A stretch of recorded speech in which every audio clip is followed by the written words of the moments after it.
Hello, property nomads. Hope you're well. Today's episode, we're going to be looking at diversifying residency and helping to build a global safety net.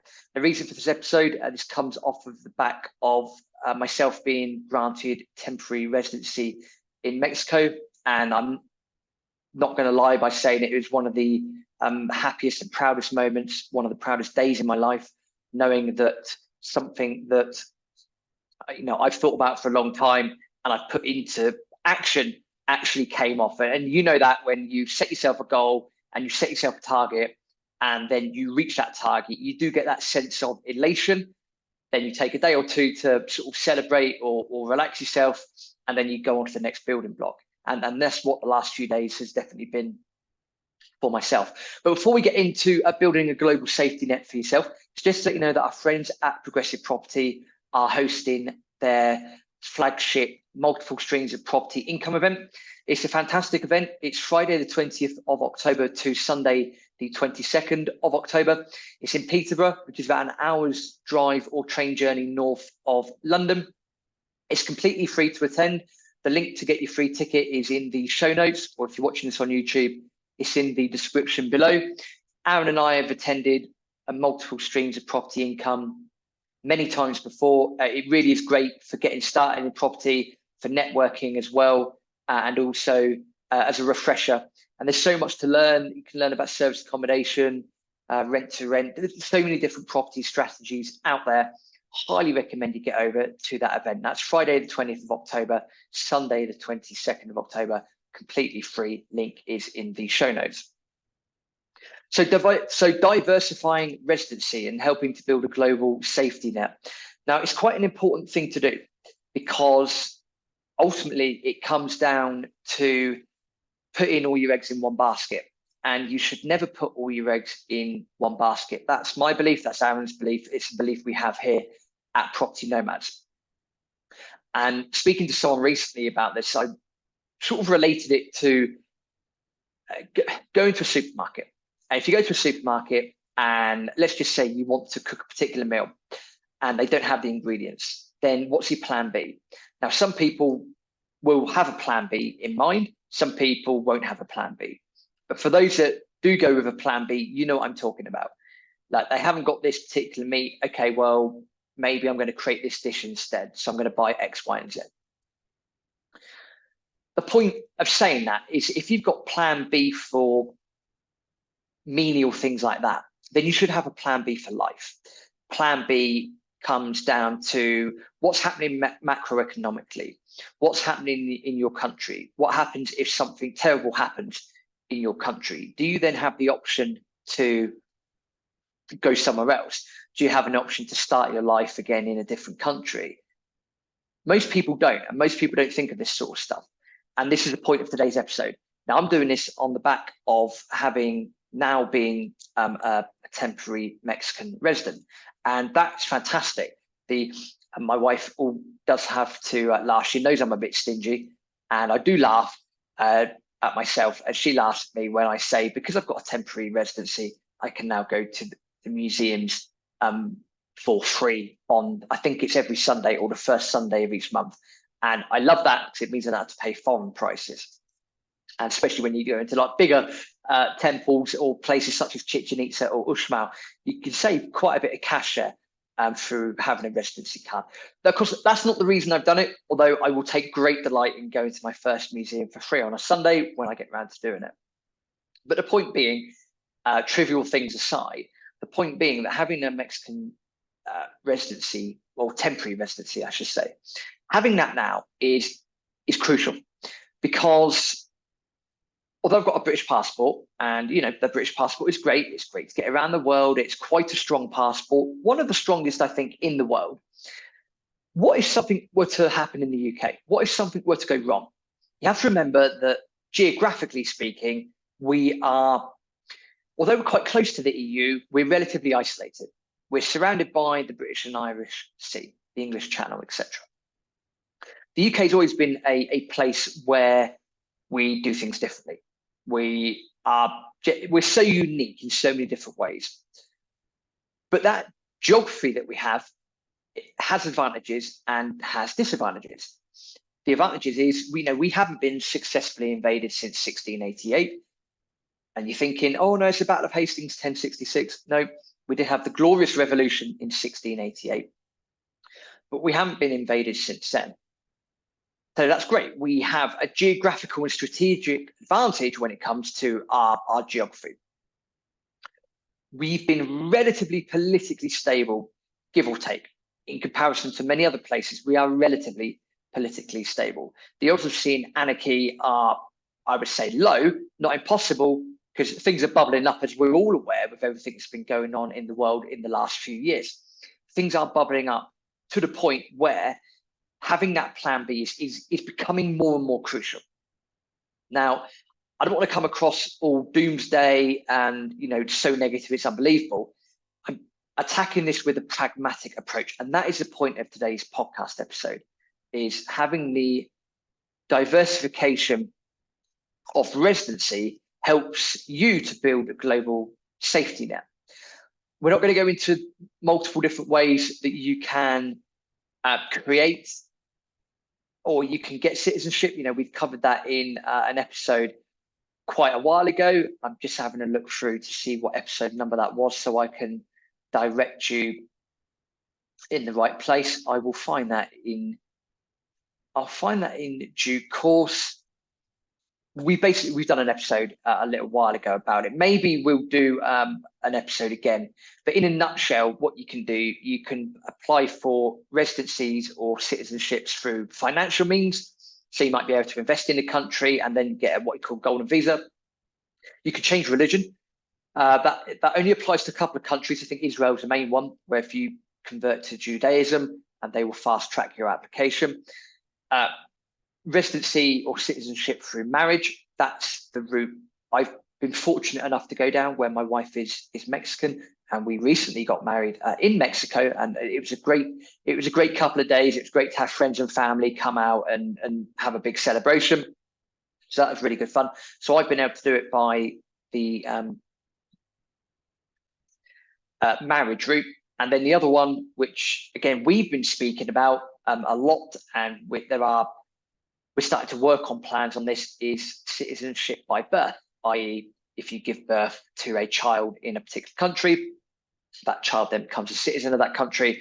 Then that also means the parents, in some circumstances, are also able to become citizens within a particular time frame.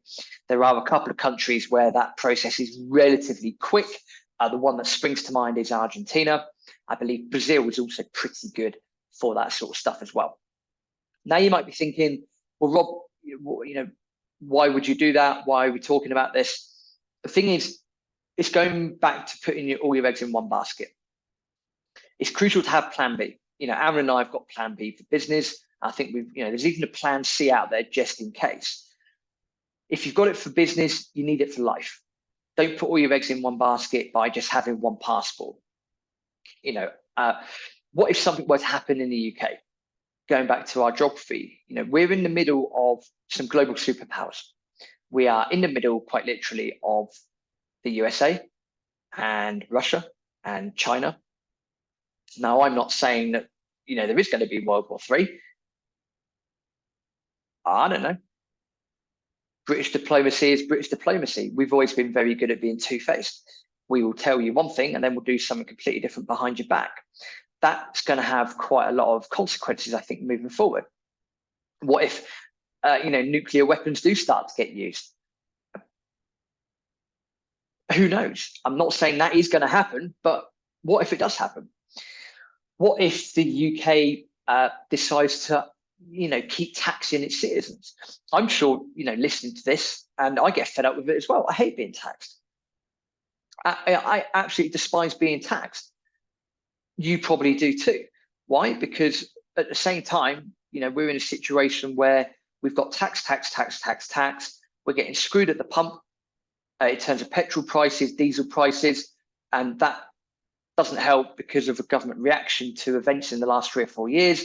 But it also means that whenever people have to pick up the tab in the UK, that means your ass and my ass, we get screwed. More tax. And ultimately, what are we paying tax for? we're paying tax, so a bunch of councils can be so inefficient that we have to go into Big Brother mode with more CCTV, more parking, fines, and all that sort of crap, all the little things that we hate to be a part of in the UK. We then have all these aid programs. We're giving out millions to Yemen. We're giving out millions to Ukraine. The Yemen one bugs me because we have arms deals with Saudi Arabia, the very people that are bombing the crap out of Yemen. Again, your ass is paying for that, for your tax, for your council tax, for whatever it might be. You're paying for that. That's not acceptable. What if the government ups the VAT? What if government ups the tax, the amount of tax that we need to pay? Or that we should pay. We are one of the most highly taxed countries in the world. And to me, that's unacceptable. I don't want that. I don't like having that restriction. I want to be able to have the option to say, actually, do you know what? Adios, hasta luego, see you later on. I'm off to country B. I've now got that option, which is absolutely fantastic. It was a very proud moment, a very proud day to get that residency card.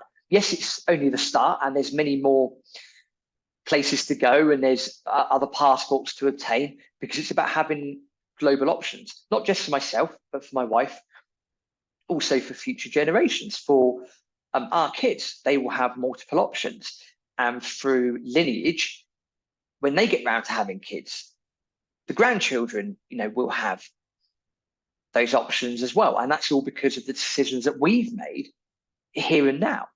And that's the thing, that global plan B means a lot to me. It means a lot to my wife as well. It means a lot to us as a team. And it just means that having that flexibility, you never know when you're going to need it.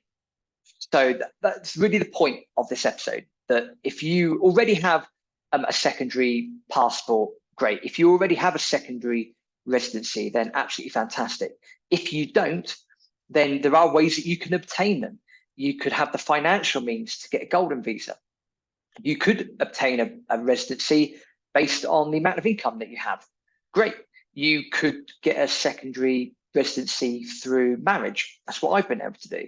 You could do it through giving birth in a different country. You can also do it by changing religion. Now, there's not a one solution fits all, but the point being that no matter what country you're from, no matter where you're listening to this podcast from, that if you've only got the one passport, you've only got the one residency, I urge you to explore looking at obtaining a secondary residency or obtaining a secondary passport. So one thing I completely missed out, I've just realized, is ancestry. If you've got, your family tree, let's just say you're a UK citizen, and let's just say you have some ancestry in, I don't know, South Africa, Brazil, Chile, insert other country here. It's worth exploring that in order to get a secondary passport. It really, really is. You never know when you're going to need it. Honestly, I hope to, the big man upstairs, etc., that I will never need to use all of these other residencies and future passports that I hope to get. I honestly hope that I never need to use them. But by having that option, it increases my ability to go around the world. And that is the most important thing to myself. That's the most important thing to my wife. It's the most important thing to us. To allow us to have that flexibility moving forwards is incredibly crucial. So yeah, it's been a great sort of couple of weeks being able to, get this ID card. And what I would say, and this is very specific, is if you are ever looking at getting married in Mexico and you are looking at going through the process of getting a Mexican residency via or through marriage specifically, please drop me an email, rob@tpmpodcast.com. Now I've gone through the experience, I'm in a position to be able to tell you exactly what you need to do and how you can do it. So if you're ever looking to go down that route, specifically of getting married in Mexico to a Mexican citizen, I should be able to help you at the back end with paperwork and immigration if you need that. rob@tpmpodcast.com. Please do look at getting a secondary residency. Please do look at getting a secondary passport. As we said, there's multiple ways to do it. It's about diversifying your residency, diversifying your options, building a global safety net for you, for your family, for your business. It is very crucial that you look at doing this. Please do not put all of your eggs in one basket. As I mentioned at the start of the episode, get yourself down to Progressive Property Friday the 20th to Sunday the 22nd of October. Completely free to attend. The link is in the show notes. If you're watching this on YouTube, please subscribe to the channel as well. Please tell everyone as much as you can about the YouTube channel and the podcast. Thanks to your help, the numbers are really, really improving, and we've got a lot of messages to get out there. So thank you for listening. I enjoyed the networking event and enjoy exploring and obtaining your secondary residencies and passports. See you soon.